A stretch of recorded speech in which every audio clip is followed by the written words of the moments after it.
Ramai orang pernah mengalami masalah microslip, termasuklah CF. Sebab apa? Microslip ni dia boleh jadi kat siapa-siapa. Kadang kita tak sedar pun. Bawa kereta tergelap.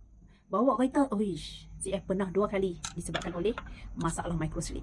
Jadi, solusi dia, hampa tahu tak? Sejak saya amalkan Kopi Afia, dia ada ubi jaga 7 langit dan kopi Arabica, membantu masalah microslip. Alhamdulillah, tak ada lagi dah. Nak tergelap-tergelap. Ni CF nak keluar kan, tengah siap elok ni. Nampak tak? CF akan minum dulu Kopi Afia. Kopi kita memang tak ada gula tau, tanpa gula tambahan. Tapi kalau hampa rasa nak minum yang ada gula, tapi nak sihat, CF syorkan titik zero, bismillah. 1 titik.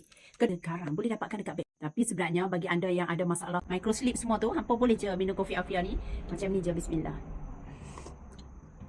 Sedap doh tanpa letak. Tapi kalau hampa macam CF, makan apa semua nak manis, tapi kita nak yang sihat, hampa tengok dia boleh bantu macam ni juga. Sebab bila kita potong gula, hampa akan rasa perubahan tu.